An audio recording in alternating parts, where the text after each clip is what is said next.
Hey everybody, I'm coming to you again this morning with three more articles that I wanted to talk about. Um, Now, I've got other videos that I'm working on right now of practical things that I'm doing that to get ready that I wanted to share with you guys. But I want you to understand I'm not trying to be just strictly a news channel here. Uh, I'm actually doing practical things to get ready for all the different things that are coming. But at the same time, it's important for us to stay aware of the way things are going in the world around us. How we stay aware of these things and how we respond to these things can determine how we'll survive or how well we will survive. And it seems like every day there's more news coming out that is not looking too great. It seems like a lot of things are continuously getting worse. And again, I'm not trying to be a news channel here, but I am trying to help you stay aware of things that I find that I don't think will be covered very well in mainstream media or even on social media. So,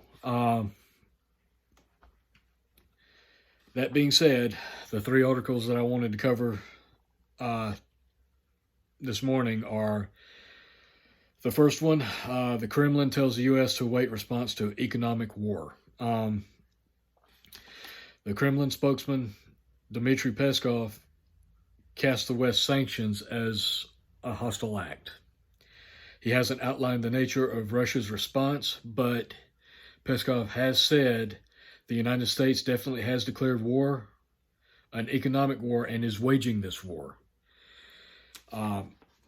When asked what he thinks that the Russia's response will be to these sanctions, he refused to outline Russia's response, but he has said that Russia will defend its interests. So, as much as the U.S. and the rest of the world want to act like all of these sanctions won't be considered an act of war, it's beginning to look like Russia is viewing it as such.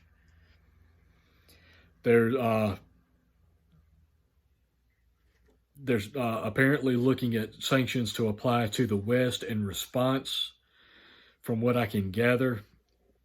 And they're saying that Russia's sanctions against the West will hurt the U.S. We'll see what comes out of that, what exactly they mean by all of that. And again, the links to these articles will be in the description below. The next article, Biden's executive order on crypto focuses on 6 key areas. Now, I covered this yesterday, but he did sign that executive order, and they have released a few more details about that order. The 6 key areas that it's focusing on are the consumer protection, financial stability, illicit activity, U.S. competitiveness, financial inclusion, and responsible innovation. And again, Biden did add into that he also wants to explore a digital version of the dollar. Now, just as I said yesterday, they're not looking at exploring the potential for a digital dollar right now. They've been doing that for months, if not over a year now. They've had a team from MIT working on that. They've been just digging into it, looking at it, and trying to figure out how to make that work.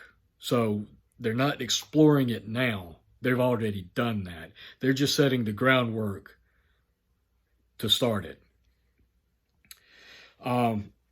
As a result, and these areas that they're talking about covering, consumer protection, financial stability, illicit activity, etc., you can bet that there's going to be some heavy-handed regulation of crypto based on these areas. They're trying to make it sound, they're going to spin it like they're trying to make sure they're protecting everybody. That's not what they want to do. What they want to do is heavily regulate it, treat crypto as a security, not an alternative currency. That way they don't have any competition for their digital dollar that they're working on. That's the end goal for the crypto regulation.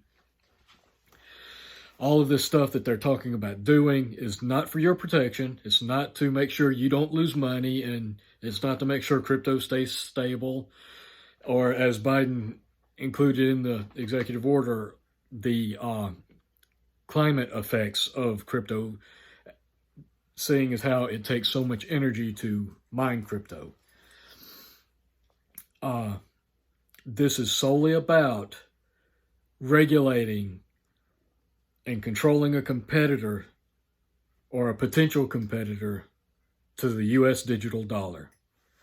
That's all this crypto executive order is about. And they're rolling it out a little at a time, using this conflict with Russia and Ukraine as justification for that. So be aware of it.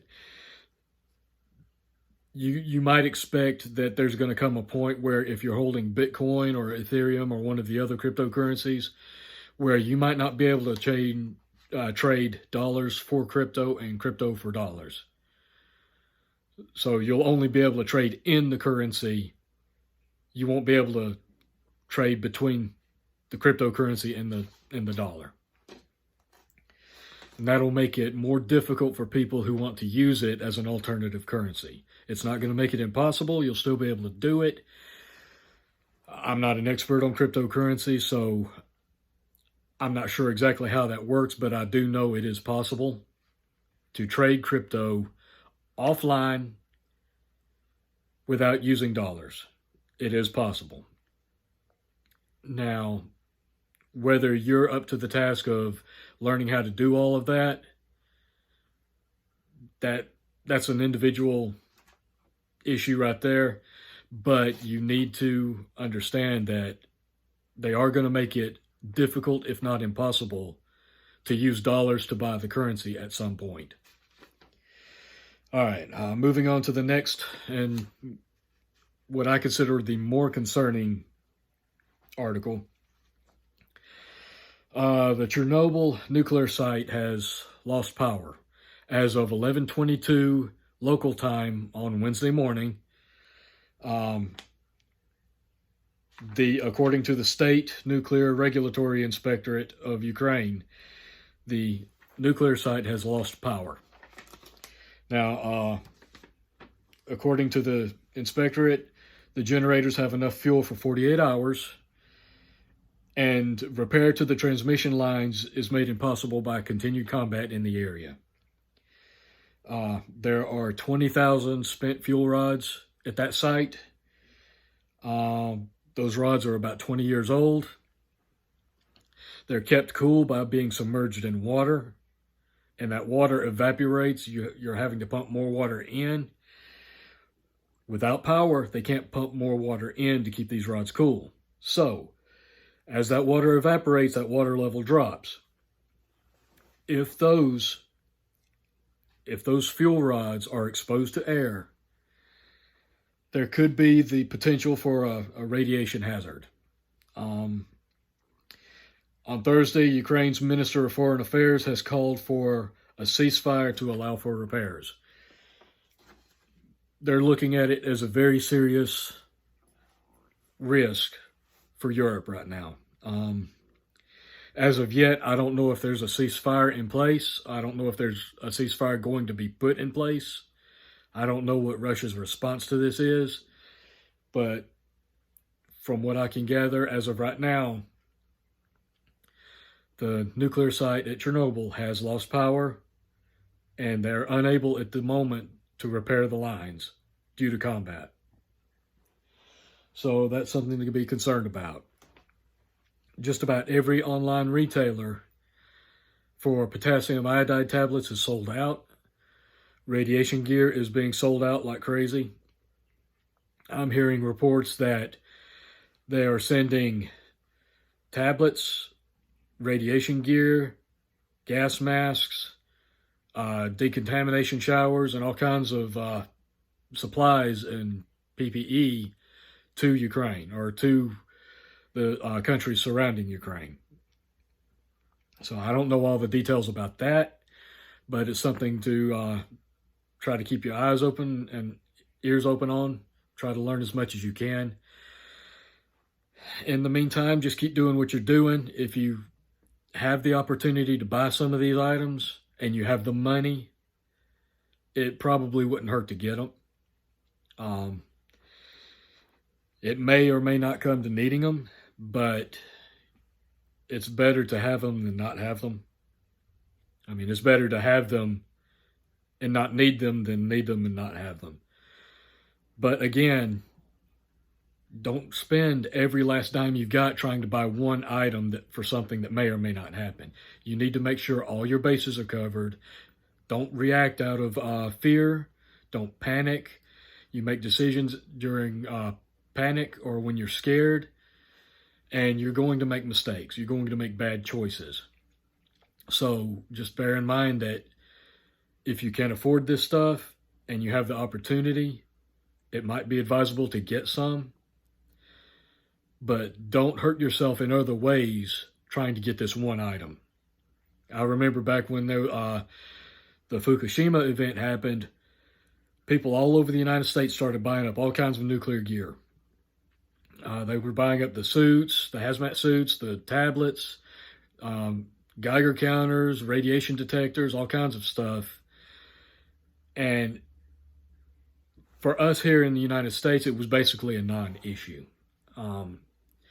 For Japan, not so much, but for us here in the U.S., it was pretty much a non-issue. So there was all that panic buying for nothing. Be aware of that and think things through and make wise decisions. All right, that's all I've got for the moment. I just want to get this out to you. I've got some seeds and stuff that I'm going to be potting up. I'm going to be doing some videos on some of that here shortly. And I'll be trying to get some of that stuff out to you right as soon as I possibly can.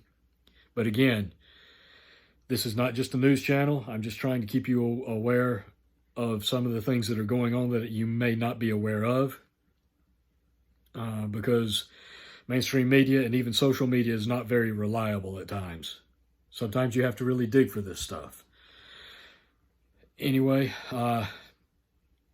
regardless of what's happening, keep doing what you're doing, keep prepping, keep taking steps to keep your family safe, secure, and provided for.